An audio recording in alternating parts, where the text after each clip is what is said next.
Okay, can you all hear me now? You could hear me before.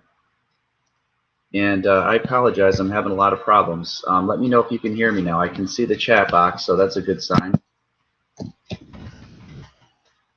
If that's right, they'll get this training in, I'll get you certificates. It says John Schmidt, but that's me. Can you hear me?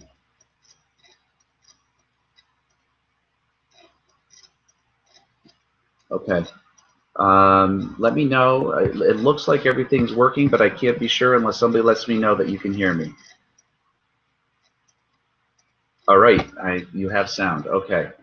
I'm going to get going then, and we're just going to act as if we're right on schedule and everything worked well. I apologize. This is actually my first time doing this. I did test the software, but obviously maybe I didn't do enough testing. So I'm going to share with you the PowerPoint presentation, and we'll get going. Okay. So you can hear and see me. That's fantastic. Great. All right, everybody. Thanks for hanging in there. I really apologize for all the problems getting in this morning. This is the Learning Monday series. It's going to be happening every Monday, and I'll really start at 4 next time. We will have a course evaluation. I'll also have you do a worksheet, and that will show evidence, and you have to get a 70% at least on that worksheet to show evidence that you were present. I will be sending you your certificates after I get the worksheet and the course evaluation, both of which you should have received by email because I just sent it. So you'll have that. I want to remind everybody that hopefully you'll be still willing to refer people to this. And for every 5 people you refer and show up and they list your name, you will get a free Monday webinar. So I'm also open to being invited to different trainings. Just to, for the interest of time, I won't say too much about my background. I do have a PhD in social work. I am a Hartford Geriatric Social Work Scholar. I teach at the University of Southern California at their social work school. I also work at the VA in Albany, New York. The goals today are to basically help you get a handle on the relevant theories pertaining to depression, help you understand and apply the DSM-5 diagnostic criteria and identify those prominent symptoms of depression. I'm going to provide to you information about clinical tools and techniques that help facilitate accurate assessment and diagnosis of depression. And also, I'm hoping to address your own learning goals. So to get started here, let me ask you, what do you hope to gain from this webinar? And if you would just please, you can write this on your worksheet, or you can post it to the chat, or one or the other. It's helpful for me to get a sense of what you're hoping to get out of this of this class. I see that we have 3 hands raised, and I'm not sure exactly what that means. So if you have a question, go ahead and post it. I'm hoping that you all are hearing me. It looks like everything is working right.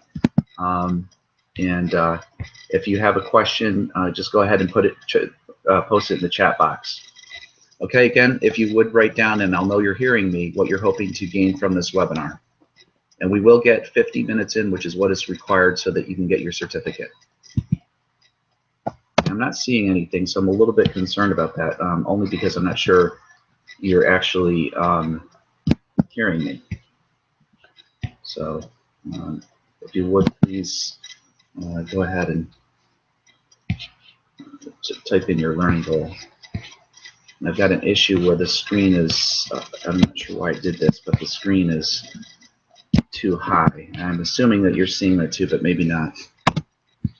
Okay. I think I know what happened. Okay. Right. Thank you, Jessica, for putting your learning goal in there, and it also tells me that you all are still there.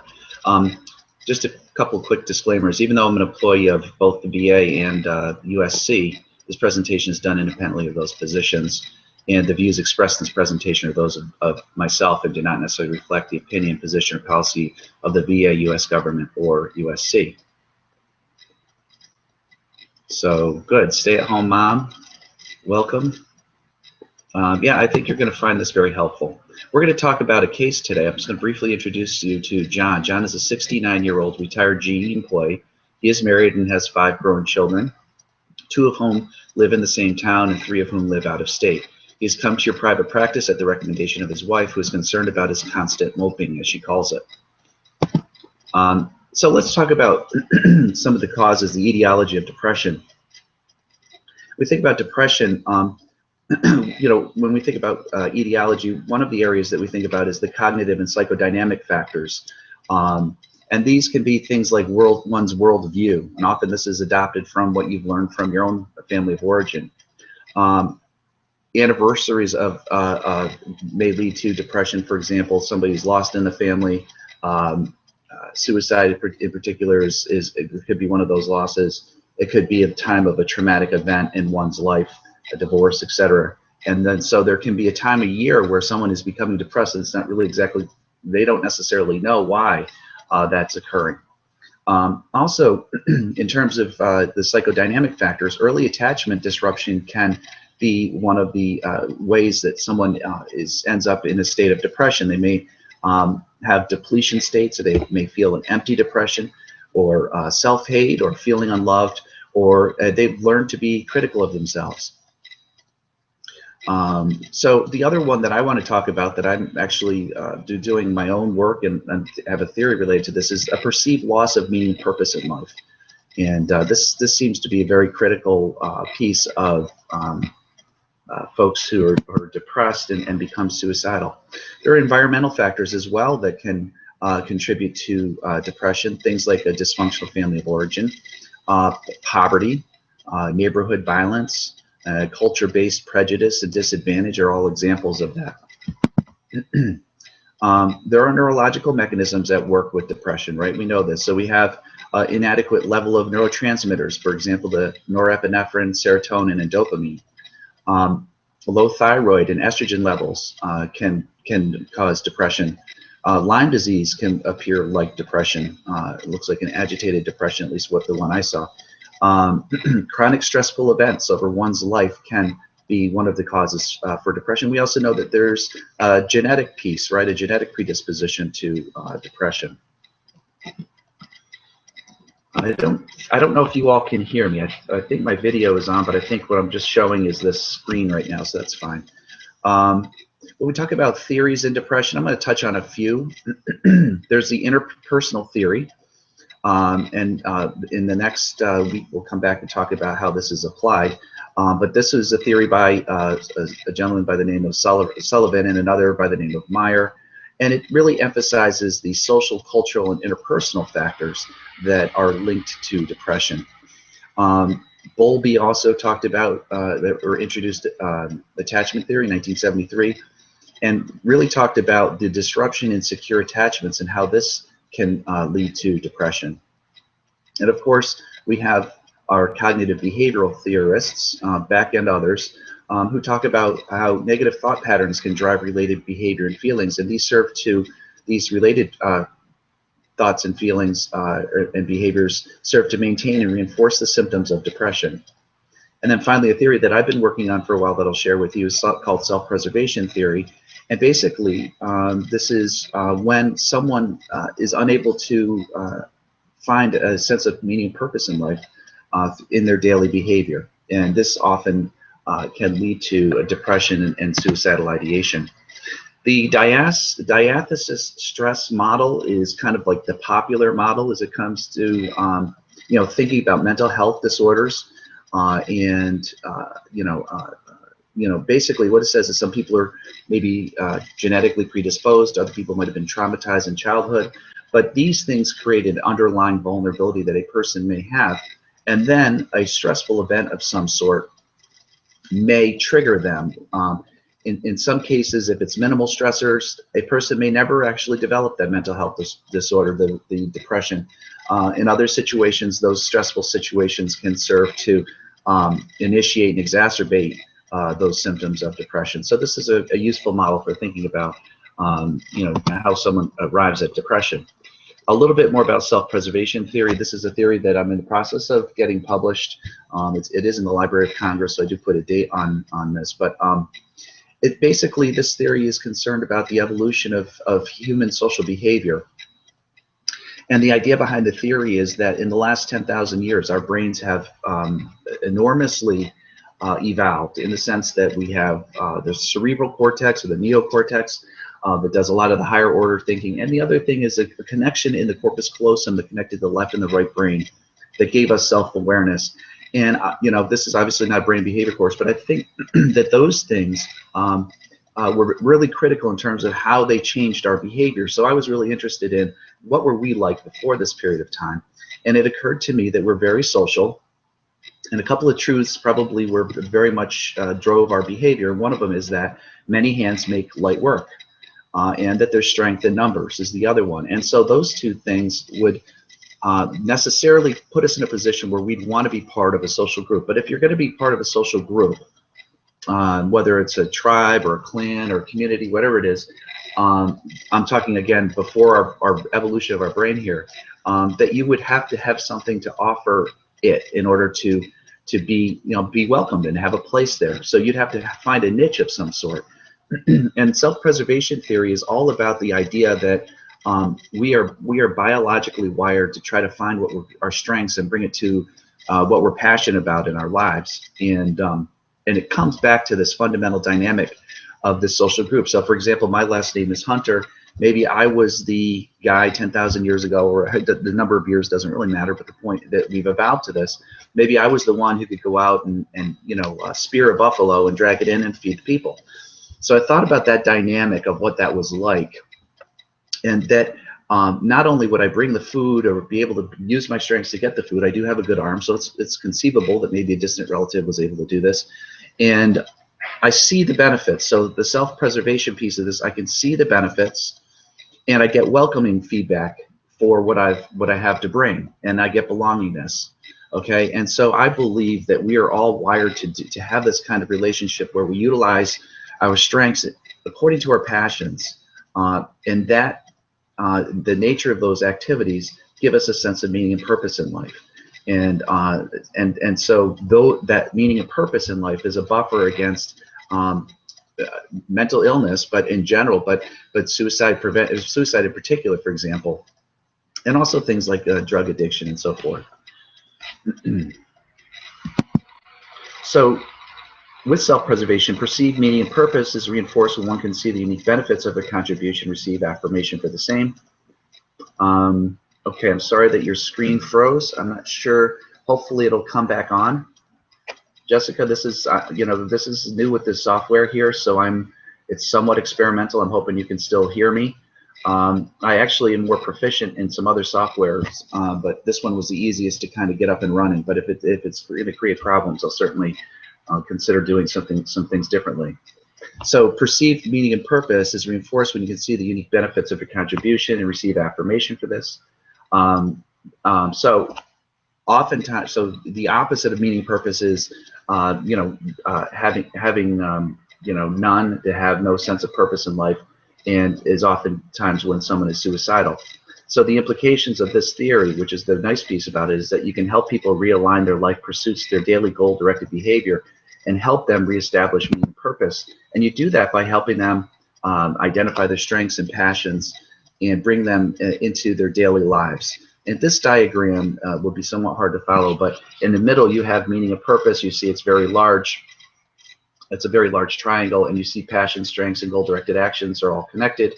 You see those arrows saying that the benefits are not just for me, but it's for us, and meaning on my family, or those that I'm, you know, the social groups I'm a part of, but also everyone. So there's really a situation where, in the ideal situation, there's nobody that's harmed, and that what you're doing is a benefit to everyone.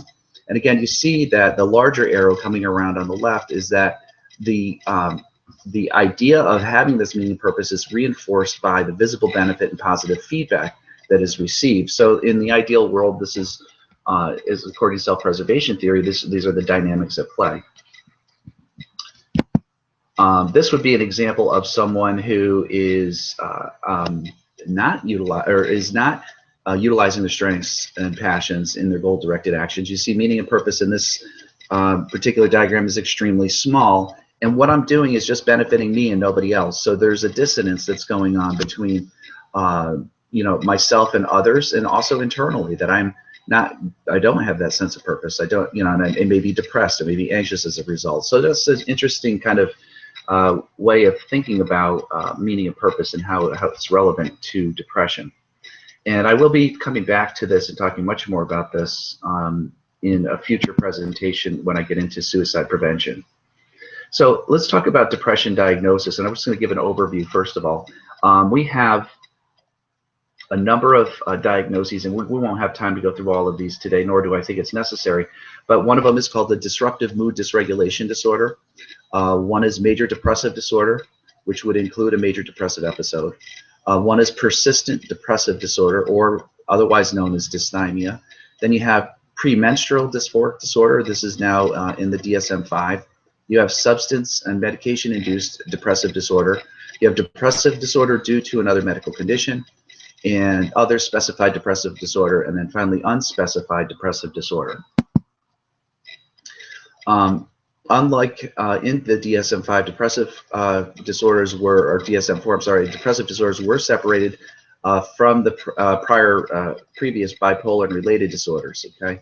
So, and the common feature of all these depressive disorders is the presence of sad, empty, or irritable mood, accompanied by somatic and cognitive changes, and these significantly affect the individual's capacity to function. So when you're looking at the core of depression, each of these diagnoses that we'll talk about and mention today have this at the core, that there's a presence of sadness, emptiness, or irritable mood accompanied by somatic and cognitive changes that significantly affect the individual's capacity to function. And of course, there are different qualifiers for each of these, and we'll get into those, like mild, moderate, and severe, and so forth. Really what differs among these diagnoses is the duration, the timing, and the presumed cause or etiology. So disruptive mood dysregulation disorder is actually referring to the presentation of children with persistent irritability and frequent episodes of extreme behavioral discontrol. So it applies to children up to 12 years of age, and children with this symptom pattern typically develop unipolar depressive disorders or anxiety disorders rather than bipolar disorders as they mature into adolescence and adulthood. So we'll come back to that in more detail. Major depressive disorder is characterized by discrete episodes of at least 2 weeks duration, although most episodes last considerably longer. I've got a typo there.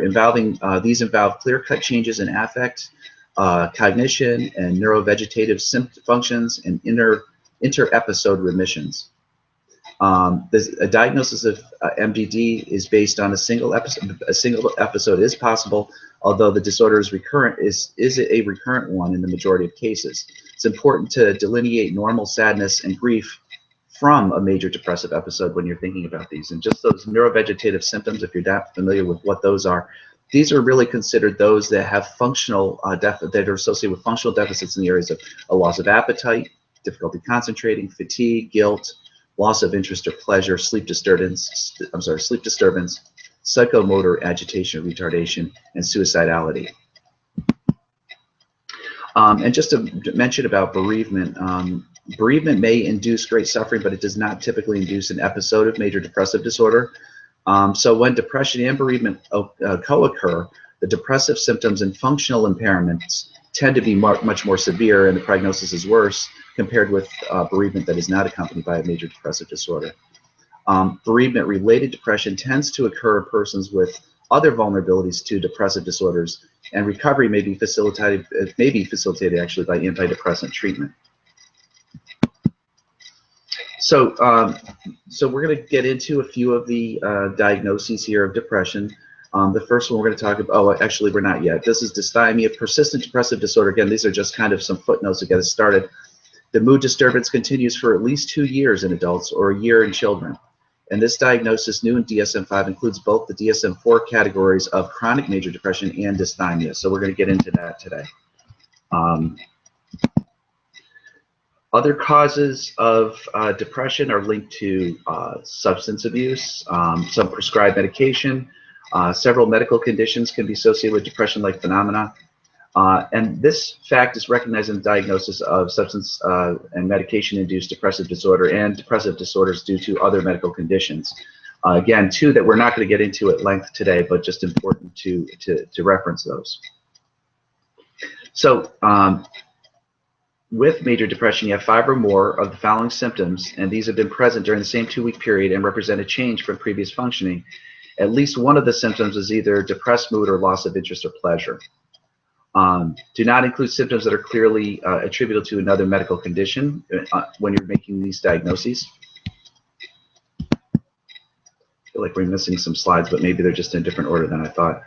Depressed mood most of the day, depressed mood most of the day, nearly every day, as indicated either by subjective report, such as feeling sad, empty, or hopeless, or observation made by others, appears tearful. And also for children and adolescents, this often can look like irritable mood.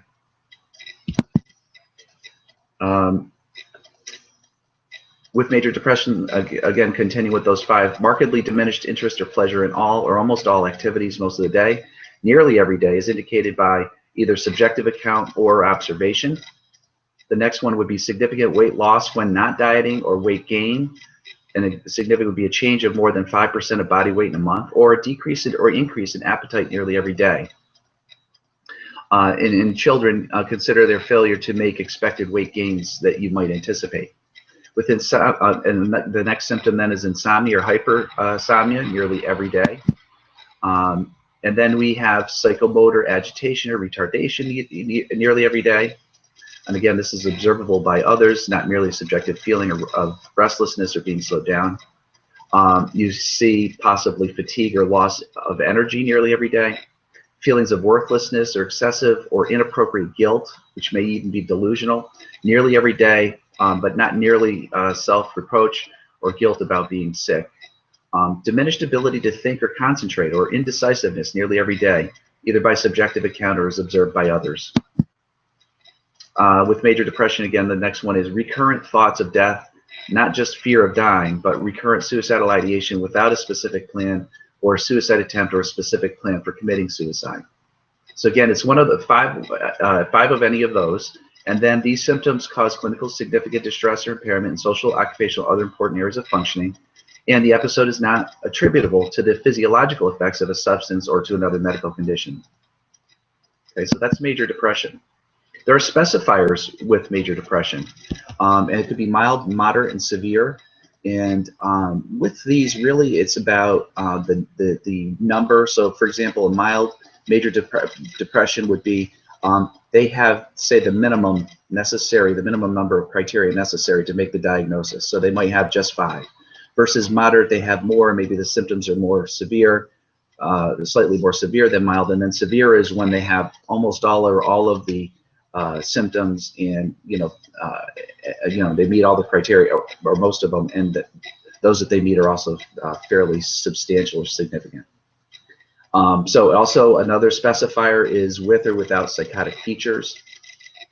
And then there's also specifiers about remission. So it could be in partial remission, it could be full remission. And basically the cutoff here is 2 months. If someone has been symptom-free for 2 months, then it would be considered full remission. In partial remission, they might be symptom-free, but it's less than 2 months, or they still have some symptoms, but it's a great reduction in the number of symptoms that they've had. So that one's a little bit tricky. Other specifiers with anxious distress, with mixed features, with melancholic features, atypical features, mood congruent psychotic features, mood incongruent psychotic features, catatonia, peripartum onset, and seasonal pattern. So again, these are all potential specifiers with the diagnosis. You can ignore that slide. I was supposed to delete that. It was a different case I was considering using. So the next one we're going to talk about is persistent depressive disorder. And this is when someone has a depressed mood for most of the day, for more days than not, as indicated either by subjective account or by observation of others. And these have to go on for at least 2 years, as I said. In children, it's a year. What's present while depressed are 2 or more of the following for this particular diagnosis: poor appetite or overeating, insomnia or hypersomnia, low energy or fatigue, low self-esteem, poor concentration, or difficulty making decisions, and feeling hopeless. Okay, so it's 2 or more of those lasting 2 years. During that 2-year period, The individual has never been without the symptoms in criteria A and B for more than 2 months at a time. So again, criteria A and B, going back up, are poor appetite, overeating, or insomnia and hypersomnia. Criteria for a major depressive disorder may be continuously present for 2 years, and there's never been a manic episode or a hypomanic episode, and criteria have never been met for cyclothymic disorder, which is of the nature of a bipolar disorder. With the persistent depressive disorder, the disturbance is not better explained by persistent schizoaffective disorder, schizophrenia, delusional disorder, or other specified or unspecified schizophrenia spectrum, and other psychotic disorders. The symptoms are also not attributable to physiological effects of a substance, such as a drug of abuse or medication, or another medical condition, such as hypothyroidism. And the symptoms cause clinically significant distress or impairment, social, occupational, or other important areas of function, which of course is for all disorders that we want to, that there should be some level of functional impairment as resulting from it, which is why it's considered a disorder. And again, with this one, you have other specifiers. You can have with anxious distress, you can have with mixed features, you can have with melancholic features, with atypical features, with mood congruent psychotic features, and with mood incongruent psychotic features, and then also with peripartum onset.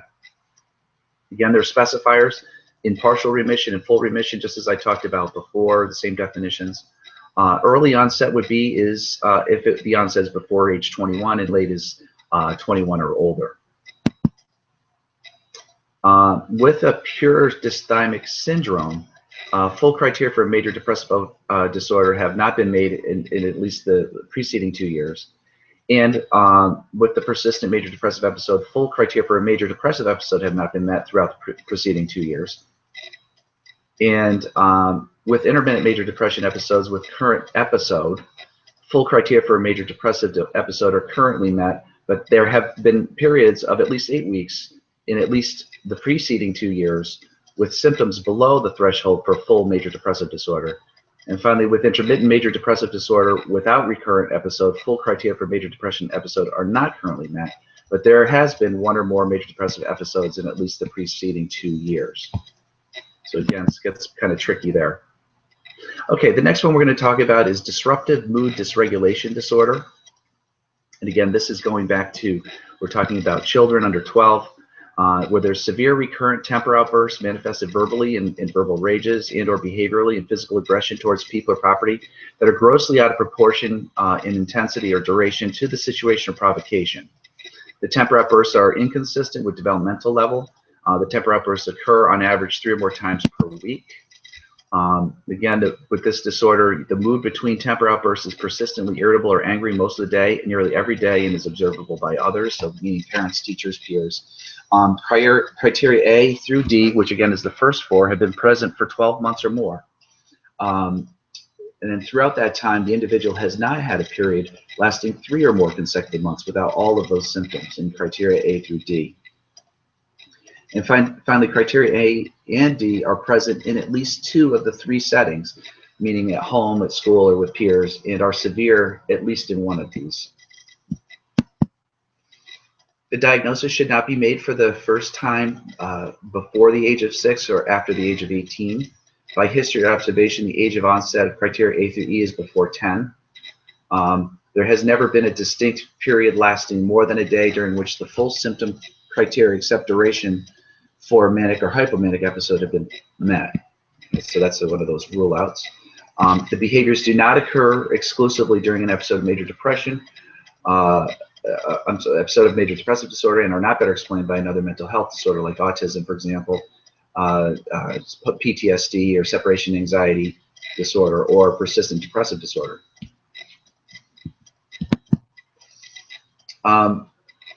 This diagnosis cannot coexist with oppositional defiant disorder, intermittent explosive disorder, or bipolar disorder, though it can coexist with others, including major depressive disorder, attention deficit hyperactivity disorder, conduct disorder, and substance use disorders. Individuals whose symptoms meet criteria for both disruptive mood dysregulation disorder and oppositional defiant disorder should only be given the diagnosis of disruptive mood dysregulation disorder. If an individual has ever experienced a manic or hypomanic episode, the diagnosis of disruptive mood disorder or dysregulation disorder should not be assigned at all. And the symptoms are not attributable to physiological effects of substances or medical or neurological condition in this case. So I wanted to just, this is kind of an intro to suicide prevention, and I want to touch on this because obviously it's relevant here. And I do apologize for going so fast. I do feel like I'm trying to make a compromise in the time to get you all what you have paid for and we're hoping for, but at the same time, I don't want to keep you late. Some of you are still at work and so forth.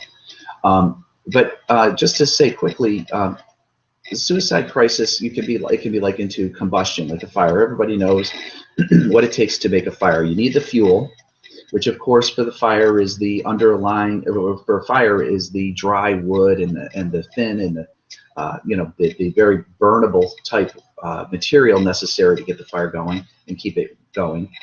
And with a fire, you obviously have to have oxygen, and then of course the heat, the flint and steel, or the spark, or some kind of way of starting that fire is necessary as well. In a sense, you can think about a suicide crisis as being very similar to this, in that oftentimes there are underlying social and emotional vulnerabilities. And these are often ever present and usually invisible to the human eye. You may not realize that that person has those vulnerabilities. And we talked about the stress diathesis model and the idea that sometimes people might have been traumatized, or maybe they have a genetic predisposition for. And I think there are other adverse childhood experiences that really become fuel, in a sense, for potential down the road suicide crisis. The oxygen, in the sense of the suicide crisis, is the extreme emotional distress that's usually going on for someone, okay? So this is usually linked to subjective burden. So maybe they have a serious financial issue, a divorce, other life problems. And it's not so much that they're having these life problems, because we all have these things, but it's the extent to which it's bothering, it's really weighing on them. So part of the oxygen is this extreme emotional distress, but the other piece, and you might say this is like the absence of CO2, and if you're going to go with the metaphor, is the absence of adequate coping. So in other words, they're feeling overwhelmed by their circumstances, and they really don't have adequate coping. So again, this is the fuel and oxygen, but the heat is just as important in this equation, because usually people don't go to suicide unless it really is an option for them in their mind, and they feel like this is something I can do. So in the sense of, the flint and steel, if you would, the flint here is when suicide is really an option, and the steel is the means in the moment. So think of a steel gun or whatever it is. When you have the suicide as an option and there's means in the moment, so weapons, poisons, whatever it is, this is kind of the combination you have to watch out for. You want to explore and ask questions about, where someone is at when you're working with someone who has depression. Knowing full well that oftentimes these folks might become suicidal. Okay, so what I'm going to do next is I'm going to go back to John, and I'm going to read John to you. I'm going to tell you John's story, and as part of the exercise to get credit for this class, I'd like you to identify 5 diagnostic criteria and/or prominent symptoms that are exhibited by John, and then that would lead you to a particular diagnosis. After you've kind of filled it out on your worksheet, I'll ask you to put some of them up on the chat box so we can talk about it. But I will now read that case to you. Okay. So John is a 69-year-old retired GE employee, as we had said. He is married and has 5 grown children, 2 of whom live in the same town and 3 of whom live out of state. He has come to your private practice at the recommendation of his wife, who is concerned about his constant moping. So John is an avid hunter, but has not gone hunting in over 1 year, and has never missed a hunting season in 35 years prior to this. His wife reports that on some days he sleeps in until 11 a.m. after going to bed at 10 p.m., yet you take note of the bags under his eyes. His wife reports that over the past 4 years he has not finished any of his meals as he used to. John openly offers that he has no sense of purpose in life. He denies being sad, but as you explore his reported sense of burdensomeness to his wife, tears form in his eyes. Per his wife, he often has bodily complaints and headaches. She reports that in the past few months, he is also quite irritable at times and becomes easily discouraged, to the point that he has 3 different house repair projects that are only half finished. He reports that he doesn't enjoy housework anymore. His children have taken notice of his social withdrawal too, indicating that he does not come to see the grandchildren like he used to. His wife notes that he has no interest in sexual relations, and this has been going on for over 6 months. And as you observe his speech, it is slow, flat, and he seems disinterested and disconnected. You suspect that it is only because his wife brought him to see you that he's here at all, meaning he would not have come on his own volition. He complains that washing and dressing in the morning are exhausting and take twice as long as usual. John clearly articulates that he feels he has no worth. His life has no value. He reports that he's angry with himself for the trouble his mere presence has on his wife. With regard to unfinished projects, he reports that he has trouble with concentration and making simple decisions. John reports that he believes he and his family would be better off without him. I'm a drag on everyone, he comments. He recently also completed his will. Okay, so this is the time at which I'll take a break and ask you to use the worksheet. If you don't know what I'm talking about, I mailed it to you. But basically, if you want to just jot down your notes, you can do it on a Word document or down a piece of paper. But identify 5 diagnostic criteria and/or prominent symptoms that were exhibited by this case. And again, this will be worth, I think it's 50% of your grade. You have to get a 70 to pass, and then you get your certificate as long as you do the worksheet and you do the course evaluation, which I believe I sent both of these to you already. And if you don't have it, simply email me and I will make sure that you get them.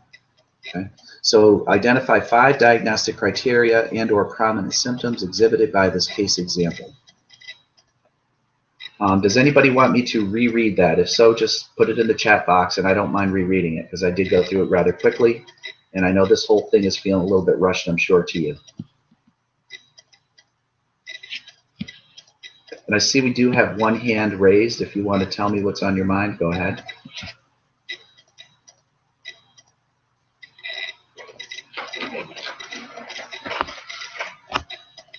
Okay, I didn't see anybody ask me to repeat that. It looks like we're still broadcasting. I'm assuming you all are still there. And so if you want to go ahead and type in the chat box some of the criteria, this is the time to do that, please. Some of the ones that you saw that really stood out to you as being criteria, and I'd be interested to know what you think the diagnosis is. Does anybody want to comment?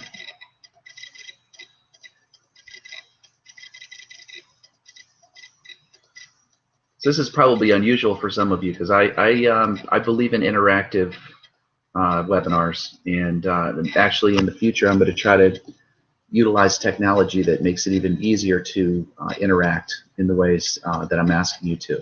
I know we're over our time, but we did start late, so I have to at least present for 50 minutes to give you all credit. So would somebody please type in what you think the diagnosis is and what one of the related symptoms or diagnostic criteria, and then we can move on.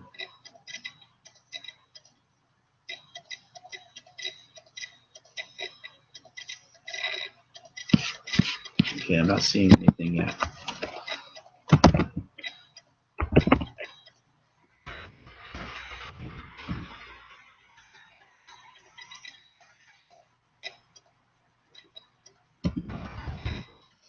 That's a good question. Well, it was over a year, but it wasn't 2 years, right? So that's a good question. But we don't have evidence that this went on for 2 years to meet the criteria for dysthymia. Okay, so then I'm sure that put everybody back to this. I don't know why it says John Schmidt. I must have signed up as John Schmidt. The suicidality is certainly one of the symptoms, but quite honestly, you can get suicidality with an adjustment disorder, with an anxiety disorder, with a substance use disorder. Without depression, you can have suicidality. It's interesting, actually, that suicidality kind of stands out on its own. So I wouldn't hang my hat on that particular symptom in terms of the diagnosis. Certainly, there were a number of things that came up here. He is not doing what he loves to do anymore. He is tearful. He is not sleeping well. He's got low energy. He's not eating like he should. He's got poor appetite. He lacks a sense of purpose. He has excessive guilt and feels burdensome. So these hopefully are some of those symptoms that you've written down on your worksheet. Okay. So we'll move on to the next item.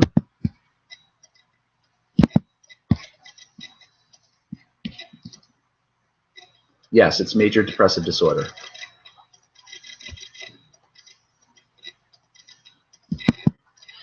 Okay, I wanted to just briefly touch on tools that you can use. One of them I'm going to email to you called the Patient Status Update Report.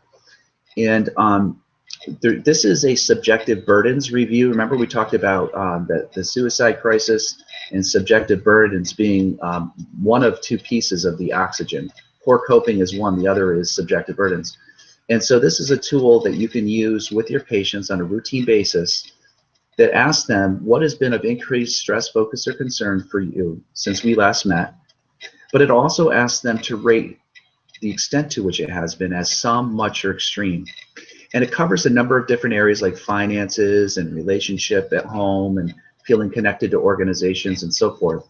And this particular tool can be extremely helpful in getting a handle on more of the psychosocial and spiritual aspects of where your patient is at. And you could do this routinely, and you can actually see patterns over time. It takes about 3 minutes the first time they fill it out.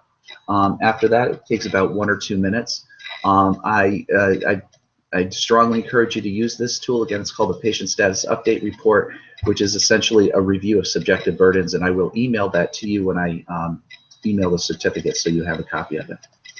The Beck Depression Inventory has been out there for, I think, over 30 years now. It's been out for a long time.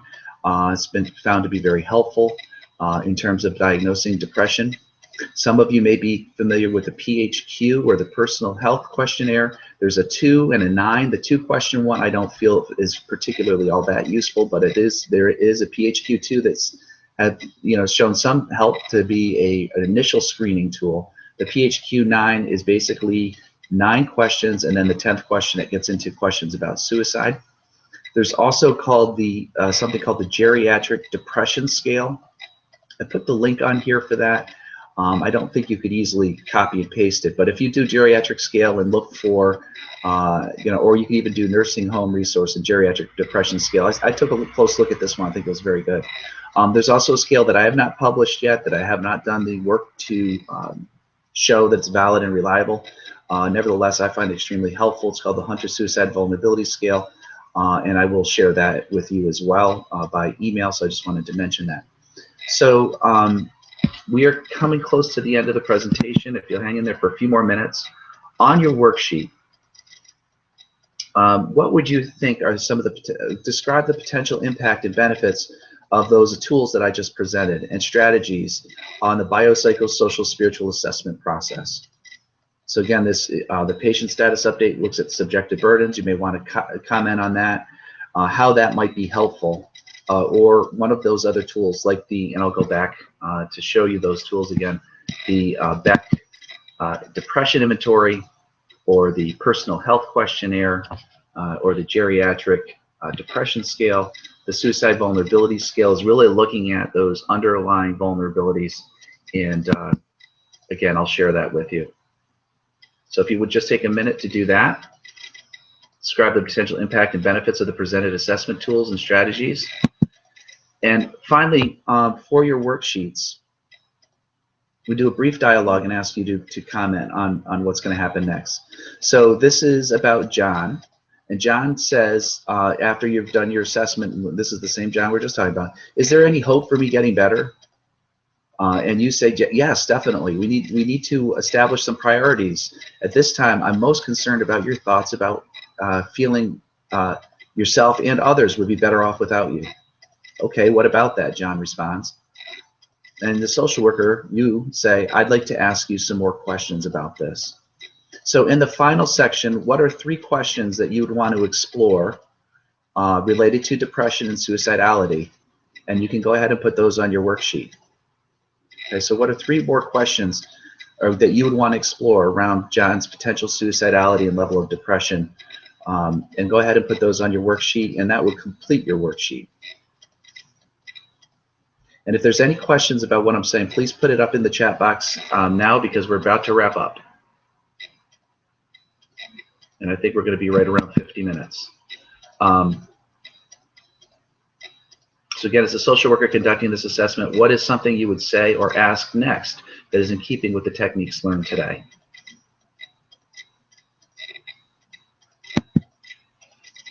Okay. What I'd like you to do as you're finishing up, I'll just mention, is I'd like you to email both the course evaluation form and the worksheet to me, and assuming satisfactory, once I've seen satisfactory completion of the worksheet, meaning you got at least 70% accurate, which would be pretty hard not to do since we're talking through these really quite a bit. But and the evaluation, the course evaluation form, I will go ahead and email you your certificate. I am approved by State Ed, and you all are my first students, so I appreciate you coming. Also, please consider referring a fellow social worker to this webinar series. Again, for every 5 that come and list you as the person who referred them, I will give you a free, I will track this and I will give you a free webinar, saving you 25 bucks. So the way you can do that right now is by emailing or letting those people know, and have them, when they email me, let them know who they were referred by. And you can do the same if somebody referred you to this presentation and you want to give them credit so they can get a free training down the road. Go ahead and list their name. Okay. I'm going to stick around for any final questions, because we did kind of move through fast at the end here.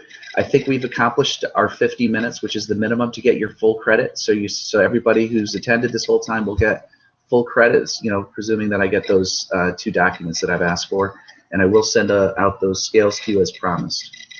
Any questions? Any final questions or comments?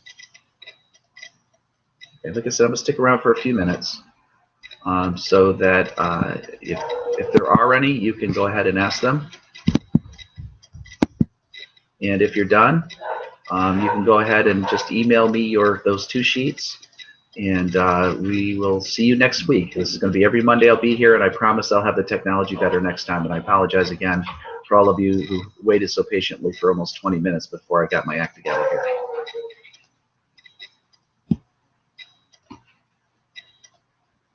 Take care, everyone.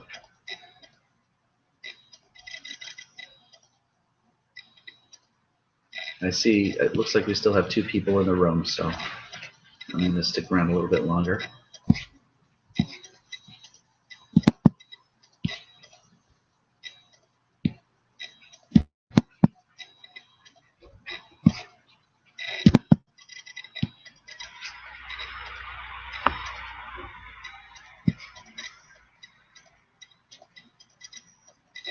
Okay, any final questions, comments?